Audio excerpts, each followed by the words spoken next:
Hello, good morning, जोहार। मैं पूनम और आप देख रहे हैं 24 झारखंड न्यूज। चलिए जानते हैं आज की 25 मुख्य बड़ी खबरों को। हेमंत सोरेन का तोहफा। शपथ लेने के बाद महिलाओं के खाते में 11 दिसंबर तक मिलेंगे 2,500 रुपए। मुख्यमंत्री हेमंत सोरेन के रूप में झारखंड की सरकार ने महिलाओं के लिए एक और बड़ा तोहफा दिया है। शपथ लेने के बाद हेमंत सोरेन जल्द ही मनिया सम्मान योजना की राशि महिलाओं के खातों में भेजने की शुरुआत करेंगे। राज्य सरकार की ओर से यह योजना अब और भी अधिक प्रभावी हो गई है, क्योंकि योजना के तहत मिलने वाली राशि को 1,000 रुपए से बढ़ाकर 2,500 रुपए कर दिया गया है। झारखंड सरकार के कैबिनेट के फैसले के बाद समाज कल्याण विभाग ने दिसंबर माह से राज्य की 57 लाख महिलाओं के खातों में 2,500 रुपए की राशि भेजने की तैयारी कर ली है। विभागीय अधिकारियों के अनुसार नवंबर महीने में सभी महिलाओं के खातों में राशि पहले ही भेजी जा चुकी है। अधिकारियों ने यह भी बताया कि दिसंबर माह में 57 लाख से अधिक महिलाओं के खाते में योजना की राशि भेजी जा सकती है और यह प्रक्रिया 11 दिसंबर तक पूरी हो जाएगी।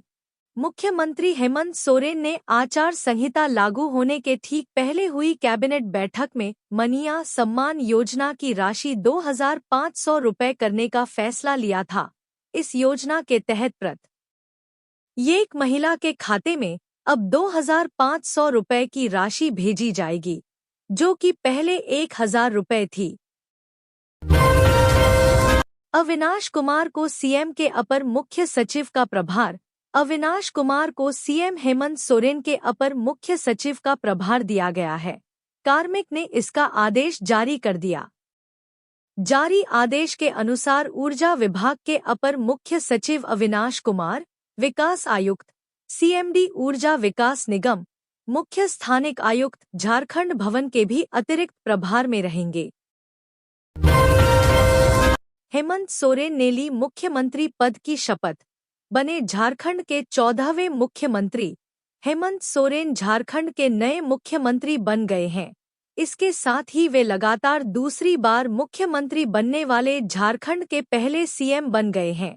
रांची के मोरहाबादी मैदान में आयोजित कार्यक्रम में हेमंत सोरेन ने मुख्यमंत्री पद की शपथ ली। राज्यपाल संतोष गंगवार ने उन्हें पद और गोपनीयता की शपथ दिलाई।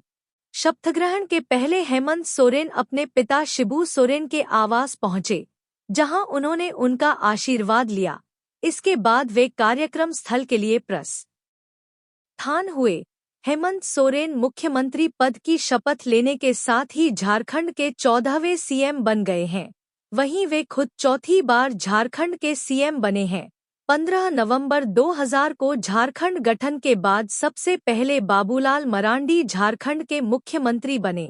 इसके बाद अर्जुन मुंडा 3 बार, शिबू सोरेन 3 बार, मधु कोड़ा 1 बार, रघुवर दास 1 बार, चंपाई सोरेन 1 बार और हेमंत सोरेन 3 बार सीएम रहे हैं।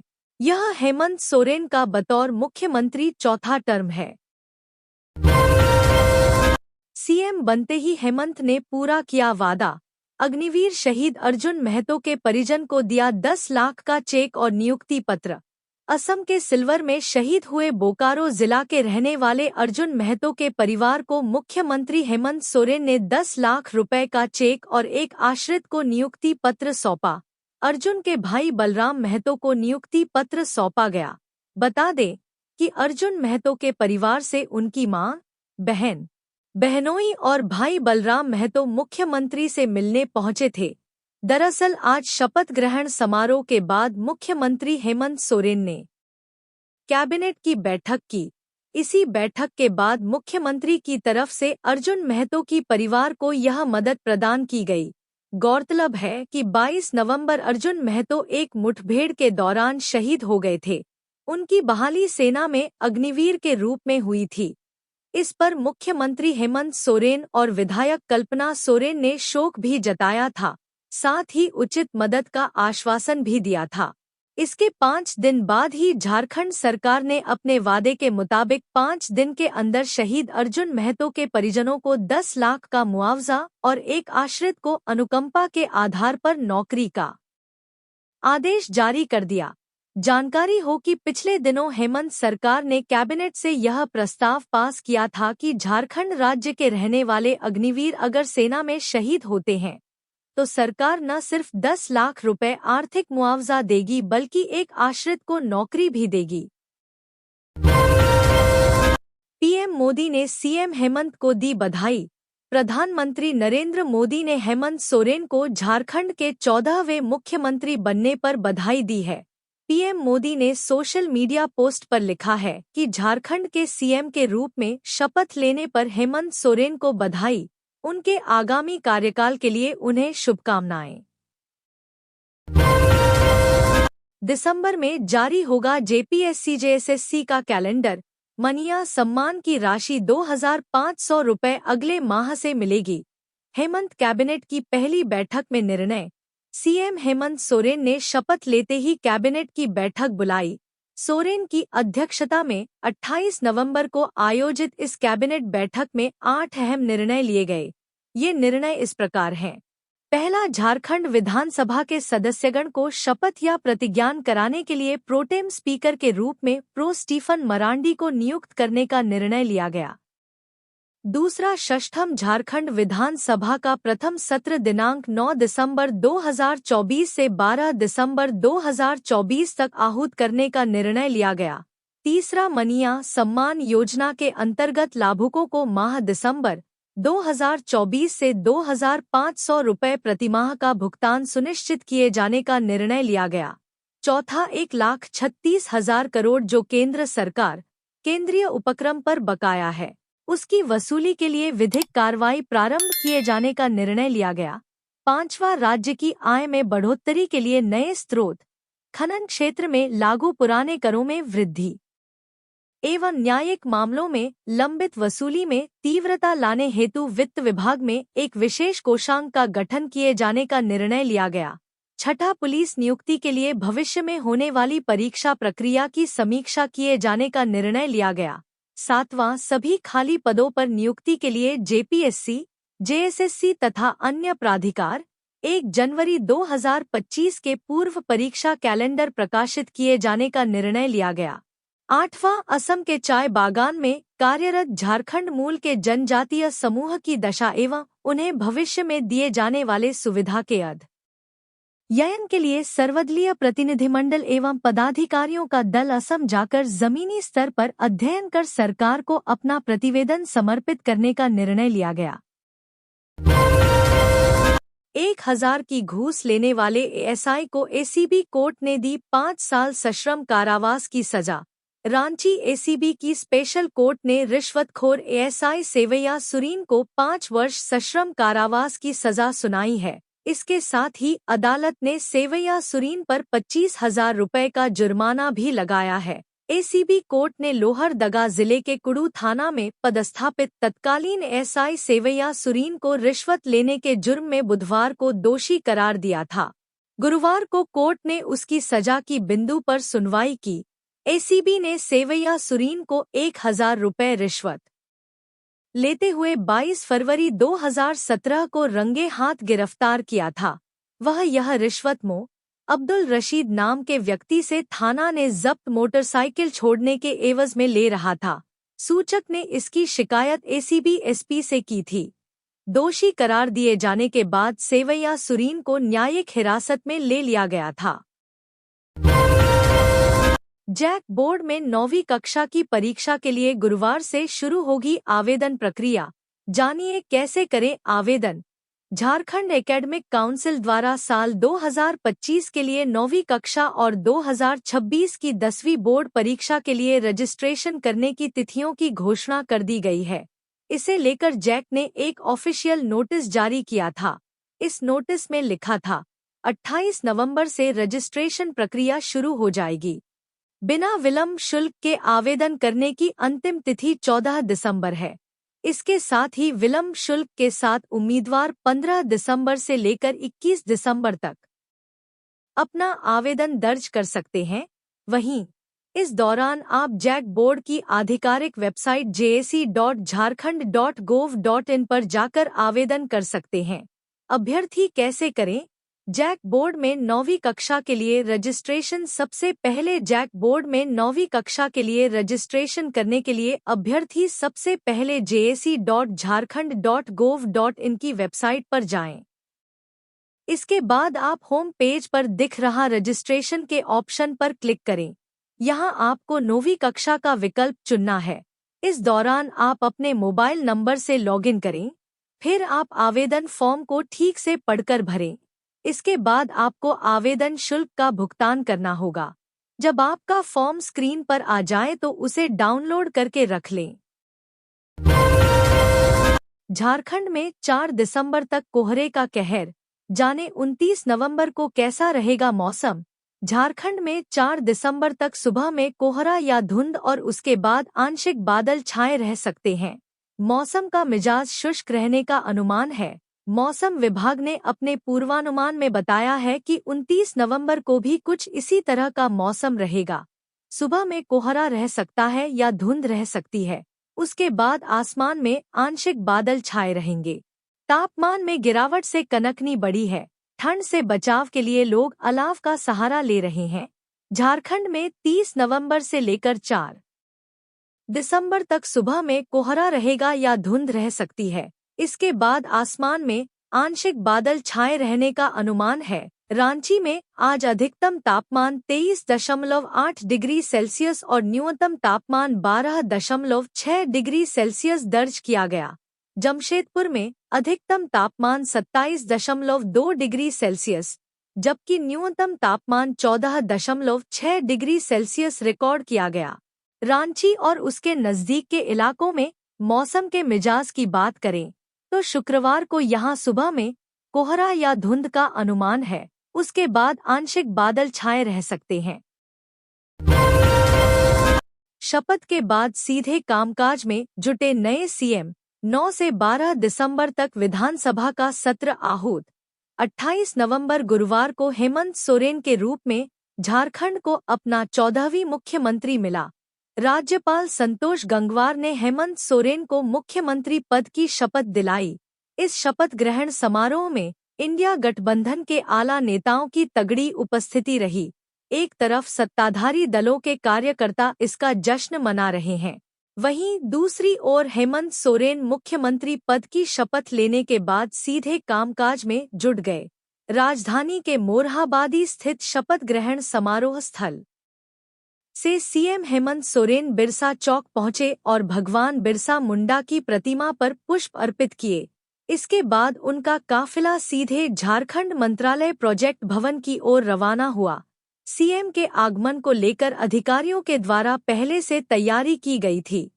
सीएम ने यहां प्रदेश के आलाधिकारियों के साथ बैठक की। इसके साथ ही कई योजनाओं को लेकर दिशा निर्देश दिए। सीएम ने जानकारी देते हुए बताया कि 9 से 12 दिसंबर तक झारखंड विधानसभा का सत्र आहूत होगा, जिसमें सभी नवनिर्वाचित सदस्यों को शपथ ग्रहण के लिए स्टीफन मरांडी को प्रोटेम स्पीकर बनाया गया है। सीएम ने कहा कि केंद्र सरकार देश की रक्षा हेतु अग्निवीर कार्यक्रम चला रही है, लेकिन नौजवानों के भविष्य को लेकर कई सवाल हैं। हम लोगों ने पहले ही निर्णय लिया था कि झारखंड से अग्निवीर बनने वाले युवाओं के साथ किसी घटना पर जो सहायता राज्य पुलिस को मिलती है वही अग्निवीर को देय होगा। सीएम ने जानकारी देते हुए कहा कि असम में शहीद हुए अग्निवीर अर्जुन महतो के परिजनों को मंत्रालय बुलाकर नियुक्ति पत्र और 10 लाख की सहायता राशि दी। बोकारो समाहरणालय में नौकरी दी गई। हमारी कोशिश थी कि अविलंब शहीद अग्निवीर के परिजनों को सहायता दी जाए। सरकार बनने के बाद अपना संकल्प पूरा किया। इसके अलावा सीएम ने मनिया सम्मान योजना का जिक्र करते हुए कहा कि इस योजना की राशि का भुगतान हर माह होगा। सीएम ने कहा कि उत्पाद सिपाही भर्ती प्रक्रिया के दौरान जिन अभ्यर्थियों की दुखद मौत हुई है ऐसे नियुक्ति की समीक्षा होगी। इसके अलावा रिक्त भरे पदों को भरने के लिए 1 जनवरी से पहले परीक्षा कैलेंडर प्रकाशित होगा। साथ ही सीएम ने बताया कि असम के चाय बागान में वर्षों से बसे झारखंड के आदिवासियों की दशा का जानने के लिए सर्वदलीय सदस्य और अधिकारी असम जाएंगे। शिकंजे में साइबर ठग, बैंक मैनेजर के खाते से उड़ाए थे 23 लाख। बैंक मैनेजर के खाते से 23 लाख रुपए गायब करने वाले साइबर अपराधी को पलामू पुलिस ने गिरफ्तार किया है। साइबर अपराधी पश्चिम बंगाल का रहने वाला है, जबकि उसे यूपी के वाराणसी से गिरफ्तार किया गया है। गिरफ्तार साइबर अपराधी ने पलामू पुलिस को कई जानकारी दी है, जिसके बाद पुलिस कई इलाकों में छापेमारी कर रही है। गिरफ्तार साइबर अपराधी गिरोह के लिए बैंक खाता, डेबिट कार्ड समेत कई चीज उपलब्ध करवाता था। अनिमेश दलाई पश्चिम बंगाल के मेदिनीपुर इगरा थाना क्षेत्र का रहने वाला है। अक्टूबर 2023 में मेदिनीनगर टाउन थाना क्षेत्र के रहने वाले एक bank manager online shopping app से एक हेडफोन ऑर्डर दिया था। हेडफोन डिलीवर नहीं होने के बाद बैंक मैनेजर ने संबंधित शॉपिंग साइट के कस्टमर केयर के नंबर पर कॉल किया, लेकिन कस्टमर केयर की जगह साइबर अपराधियों के नंबर पर बात शुरू हुई थी। साइबर अपराधियों ने बैंक मैनेजर के मोबाइल को हैक कर लिया और उनके बैंक खाते से 23 लाख से भी अधिक की रकम गायब कर दी। बैंक मैनेजर ने यह रकम अपनी बेटी की शादी के लिए रखा था। पूरे मामले में बैंक मैनेजर ने पलामू साइबर थाना में एफआईआर दर्ज करवाई थी। पुलिस के अनुसंधान में यह बात सामने आई कि बैंक मैनेजर द्वारा ठगी के रुपए को 5 अलग-अलग खातों में भेजे गए थे। कांड का अनुसंधान कर रहे प्रशिक्षण डीएसपी राजेश कुमार ने बताया कि गिरफ्तार आरोपी अनिमेश दलाई साइबर अपराध की घटना में शामिल था। जिस बैंक खाते में साइबर ठगी के रुपए भेजे गए थे, उन बैंक खातों का इस्तेमाल अनिमेश कर रहा था। अनुराग गुप्ता बने झारखंड के डीजीपी। आईपीएस अजीत पीटर डुंगडुक की भी वापसी। झारखंड विधानसभा चुनाव से ठीक पहले डीजीपी के पद से हटाए गए सीनियर आईपीएस अधिकारी अनुराग गुप्ता को एक बार फिर से झारखंड पुलिस की कमान सौंप दी गई है। सरकार ने अनुराग गुप्ता को झारखंड का डीजीपी नियुक्त किया है। वहीं आईपीएस अजीत पीटर डुंगडुंग को फिर से देवघर एसपी बनाया गया है। सरकार ने अनुराग गुप्ता के प्रभारी डीजीपी बनाए जाने को लेकर अधिसूचना भी जारी कर दी है। विधानसभा चुनाव से पहले राज्य सरकार ने चुनाव आयोग के निर्देश पर तत्कालीन डीजीपी अनुराग गुप्ता को उनके पद से हटाते हुए अजय कुमार सिंह को दोबारा राज्य का डीजीपी बनाया था। अब मुख्यमंत्री हेमंत सोरेन ने अपने शपथ ग्रहण की शाम ही अनुराग गुप्ता को फिर से झारखंड पुलिस की कमान सौंप दी है। 1990 बैच का आईपीएस अधिकारी अनुराग गुप्ता की पहचान एक तेज तर्रार आईपीएस अफसर के रूप में है। एक बार फिर प्रभारी डीजीपी के साथ साथ अनुराग गुप्ता एसीबी और सीआईडी डीजी का भी काम देखेंगे। साल 2022 में अनुराग गुप्ता को डीजी रैंक मिला था। वहीं तत्कालीन डीजीपी अजय कुमार सिंह को सरकार ने अध्यक्ष सह प्रबंध निदेशक Jharkhand police housing corporation limited Ranchi के पद पर पदस्थापित किया है।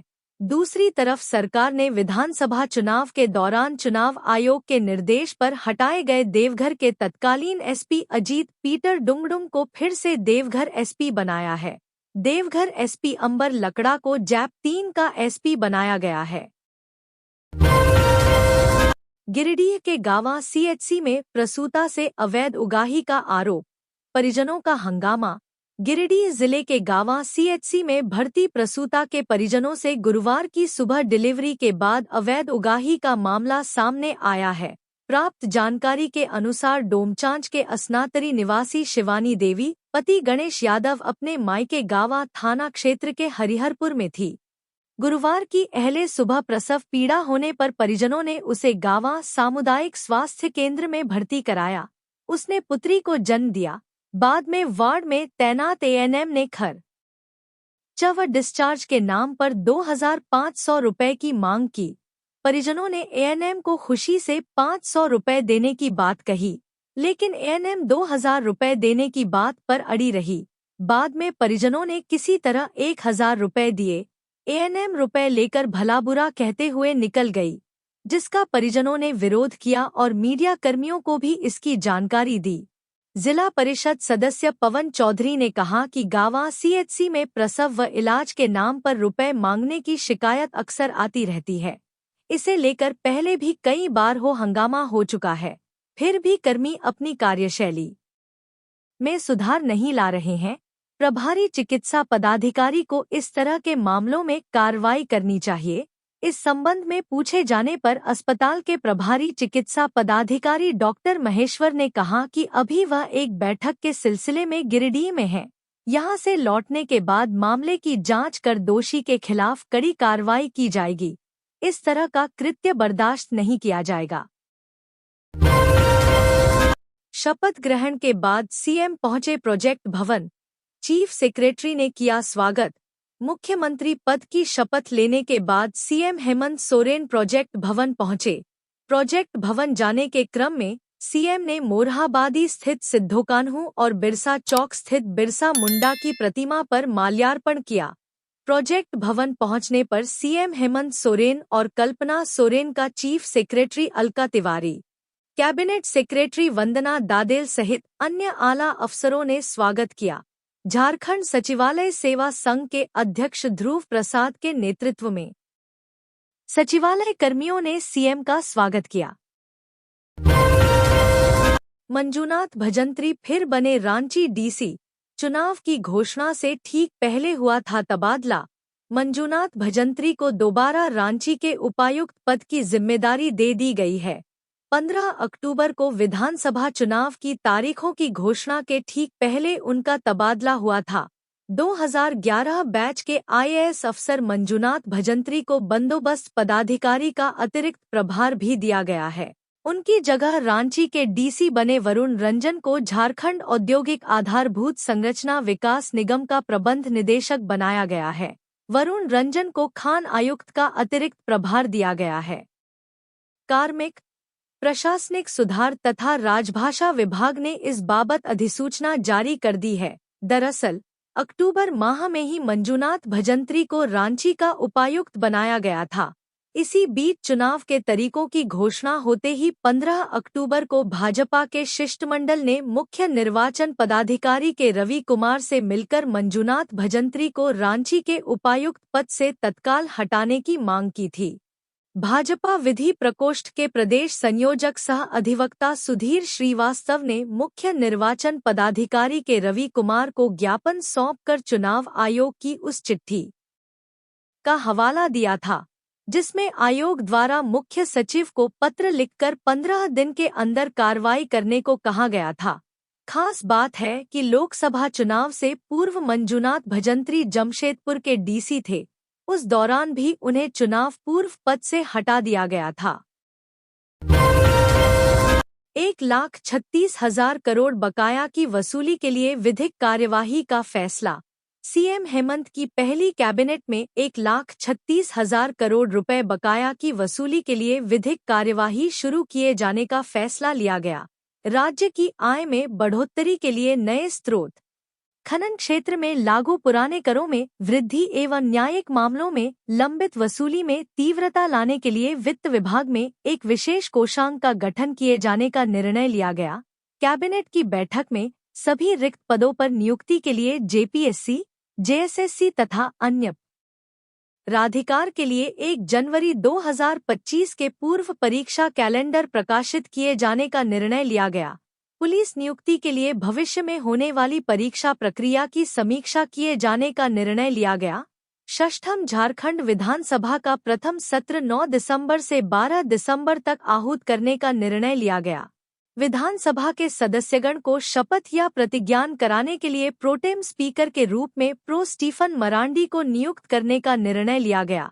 मनिया सम्मान योजना के तहत लाभुकों को दिसंबर 2024 से 2,500 रुपये प्रतिमाह का भुगतान सुनिश्चित किए जाने का निर्णय लिया गया। असम के चाय बागान में कार्यरत झारखंड मूल के जनजातीय समूह की दशा एवं उन्हें भविष्य में दिए जाने वाले सुविधा के अध्ययन के लिए सर्वदलीय प्रतिनिधिमंडल एवं पदाधिकारियों का दल असम जाकर जमीनी स्तर पर अध्ययन कर सरकार को अपना प्रतिवेदन समर्पित करने का निर्णय लिया गया। बरवाडीह चुनार पैसेंजर ट्रेन का परिचालन 1 दिसंबर से होगा शुरू। वाराणसी वंदे भारत को पलामू के रास्ते चलाने की मांग। बरवाडीह चोपनचुनार पैसेंजर ट्रेन का परिचालन 1 दिसंबर से शुरू हो जाएगा। कोविड-19 काल में इस ट्रेन को बंद कर दिया गया था। पलामू सांसद विष्णुदयाल राम ने पूरे मामले को लोकसभा में उठाया था, जिसके बाद रेलवे बोर्ड ने इस पैसेंजर ट्रेन का परिचालन शुरू करने का निर्णय लिया है। पलामू सांसद विष्णुदयाल राम के तरफ से जानकारी दी गई है कि 1 दिसंबर को रात्रि 2:30 बजे डाल्टनगंज रेलवे स्टेशन से एक समारोह आयोजित कर ट्रेन को रवाना किया जाएगा। यह पैसेंजर ट्रेन पलामू के इलाके के लिए महत्वपूर्ण मानी जाती है और झारखंड के एक बड़े भाग को उत्तर प्रदेश से जोड़ती है। बरवाडीह चोपंचनार पैसेंजर ट्रेन पलामू के संसदीय क्षेत्र के नगर उंटारी, रमना, मेराल, गढ़वा, टोलरा, लालगढ़ बिहार, राजहरा, कजरी, डाल्टनगंज रेलवे स्टेशन पर रुकती है। पलामू सांसद विष्णुदयाल राम ने लोकसभा में नियम 377 के तहत रेलवे को लेकर कई मांगों को उठाया और केंद्रीय रेलवे मंत्री अश्विनी वैष्णव से भी मुलाकात की। पलामू सांसद विष्णुदयाल राम ने रांची से वाराणसी वंदे भारत को पलामू के रास्ते चलाने की मांग की है। उन्होंने कहा कि रांची से पलामू होते हुए गोरखपुर के लिए एक नई ट्रेन की भी मांग की गई है। पलामू सांसद ने रेलवे मंत्री से राजधानी एक्सप्रेस को सप्ताह में 2 दिनों की जगह 4 दिन करने, हावड़ा जबलपुर, शक्तिपुंज एक्सप्रेस का विस्तार मुंबई तक करने, गरीब रथ एक्सप्रेस को सप्ताह में 3 दिन की जगह 6 दिन करने की मांग की है। पूर्वी सिंहभूम जिला में किसानों से 6 लाख क्विंटल धान क्रय का लक्ष्य, 2,400 रुपये मूल्य तय। पूर्वी सिंहभूम जिला में 6 लाख क्विंटल धान क्रय का लक्ष्य सरकार ने तय किया है। समाहरणालय सभागार जमशेदपुर में उपायुक्त अनन्य मित्तल की अध्यक्षता में धान अधिप्राप्ति को लेकर जिला स्तरीय अनुश्रवण समिति की बैठक गुरुवार को की गई। बैठक में एडीसी भगीरथ प्रसाद, जिला आपूर्ति पदाधिकारी सलमान जफर खिजरी, जिला सहकारिता पदाधिकारी आशा टोप्पो, जिला कृषि पदाधिकारी समेत अन्य संबंधित पदाधिकारी उपस्थित रहे। जिला आपूर्ति पदाधिकारी सलमान जफर खिजरी ने बताया कि खरीफ विपणन मौसम 2024 से 25 में 6 लाख क्विंटल धान क्रय का लक्ष्य जिला के लिए राज्य द्वारा निर्धारित किया गया है। इस वर्ष धान का न्यूनतम समर्थन मूल्य 2,300 रुपये एवं बोनस 100 रुपये निर्धारित है। इस प्रकार कुल 2,400 रुपये प्रति क्विंटल की दर से किसानों से धान का क्रय किया जाएगा। धान क्रय के लिए 42 लैंपस यानी धान अधिप्राप्ति केंद्र और 20 मिलरों की सूची प्राप्त है, जिन्हें संबद्ध किया जाना है। गौरतलब है कि धान अधिप्राप्ति के लिए अधिकतम सीमा प्रति किसान 200 क्विंटल तक निर्धारित है। अपवाद स्वरूप यदि कोई किसान 200 क्विंटल से अधिक धान बेचना चाहता है तो उपायुक्त द्वारा स्थानीय जांचोपरांत अनुमति प्रदान की जाएगी। धान अधिप्राप्ति केंद्रों पर जनसेवकों की प्रतिनियुक्ति, प्रखंड स्तर पर सहकारिता प्रसार पदाधिकारियों की प्रतिनियुक्ति एवं सभी चयनित मिल में दंडाधिकारी की प्रतिनियुक्ति जिला दंडाधिकारी सह उपायुक्त स्तर से की जाएगी। बैठक में सर्वसम्मति से चयनित धान अधिप्राप्ति केंद्रों को नजदीकी राइस मिलरों से संबद्ध किए जाने का निर्णय लिया गया। गिरिडीह में मछली पकड़ने के दौरान हादसा, पुलिया की दीवार से दबकर युवक की मौत। गिरिडीह जिले के बेंगाबाद प्रखंड में एक दुखद घटना हुई है। मछली पकड़ने के दौरान हुए हादसे में एक युवक की मौत हो गई है। पुलिया के धंस जाने के कारण यह घटना हुई है। मृत युवक की पहचान बेंगाबाद हरिजन टोला के रहने वाले गोकुल गोस्वामी के 28 वर्षीय पुत्र करण कुमार के रूप में की गई है। घटना के संबंध में मिली जानकारी के अनुसार युवक मछली पकड़ने के लिए नाले के पास गया हुआ था। नाले के ऊपर बनी पुलिया के नीचे वह मछली पकड़ रहा था। इसी क्रम में पुलिया की दीवार भरभरा कर युवक के ऊपर ही गिर गई, जिससे दबकर युवक की मौत हो गई है। घटना की जानकारी मिलने के बाद आसपास के लोगों की भीड़ मौके पर जुट गई। उसके बाद खेतों में काम कर रहे लोगों ने शोर मचाना शुरू किया, जिसके बाद परिजन समेत आसपास के लोग घटनास्थल पर पहुंच गए। लोगों ने काफी मशक्कत के बाद दबे हुए युवक को बाहर निकाला। इसके बाद आनन फानन में परिजन युवक को लेकर बेंगाबाद सामुदायिक स्वास्थ्य केंद्र पहुंचे, जहां चिकित्सक ने जांच कर उसे मृत घोषित कर दिया। परिजनों के अनुसार करण कुमार गुरुवार की सुबह घर से मछली पकड़ने निकला था। वह घर के पीछे कुछ दूरी पर स्थित खेतों के किनारे एक नाले से मछली पकड़ रहा था। इसी दौरान वह पुलिया के नीचे पहुंचा और इसी क्रम में हादसा हो गया। घटना दोपहर के समय हुई। राज्य के 5 मेडिकल कॉलेजों में रिक्त पड़े पदों पर होगी नियुक्ति। 167 असिस्टेंट प्रोफेसर होंगे बहाल। झारखंड के 5 सरकारी चिकित्सा महाविद्यालयों में विभिन्न विभागों में शैक्षणिक संवर्ग के सहायक प्राध्यापक के 167 पद रिक्त पड़े हैं। इन रिक्त पदों पर जल्द ही नियुक्ति प्रक्रिया शुरू होगी। इस भर्ती प्रक्रिया को लेकर स्वास्थ्य, चिकित्सा, शिक्षा एवं परिवार कल्याण विभाग की ओर से आवेदन आमंत्रित किया गया है। बता दें कि यह नियुक्ति वॉक इन इंटरव्यू के माध्यम से की जाएगी। इसे लेकर 5 और 6 दिसंबर को इंटरव्यू होगा। इस दौरान 5 दिसंबर को anatomy, physiology, biochemistry, microbiology, pharmacology, PSM, अस्थि, निश्चेतना, दंत, मनोरोग और पीएसएम विभाग में रिक्त पदों के लिए रिम्स के प्रशासनिक भवन में दिन के 10 बजे से इंटरव्यू शुरू होगा। वहीं 6 दिसंबर को औषधि, सर्जरी, शिशु रोग, पैथोलॉजी और स्त्री एवं प्रसव विभाग में रिक्त पदों के लिए रिम्स के ही प्रशासनिक भवन में इंटरव्यू होगा, जिसकी शुरुआत सुबह 10 बजे से होगी। इस दौरान भर्ती होने वाले सहायक प्राध्यापक को प्रति माह मानदेय के तौर पर 1.5 लाख रुपए भुगतान किया जाएगा, जबकि उन्हें इसके अलावा कोई और भत्ता या सुविधा नहीं दी जाएगी। बताया जा रहा है कि सहायक प्राध्यापक की नियुक्ति 70 वर्ष की आयु तक 2 वर्ष के लिए होगी। साथ ही 2 वर्ष की संविदा अवधि खत्म होने के बाद उनके प्रदर्शन के आधार पर तय किया जाएगा कि अगले 1 वर्ष के लिए इन्हें सेवा विस्तार दिया जाएगा या नहीं। तो ये थी आज की झारखंड की टॉप बड़ी खबरें। इसी तरह झारखंड की हर छोटी सी बड़ी खबर देखने के लिए आप हमारे चैनल 24 झारखंड न्यूज को सब्सक्राइब करके बेल आइकन प्रेस कर ले, जिससे झारखंड की हर छोटी सी बड़ी खबर की अपडेट आप तक पहुंचता रहे। तो आज के लिए बस इतना ही। हमें दीजिए इजाजत, फिर मिलते हैं नेक्स्ट न्यूज में।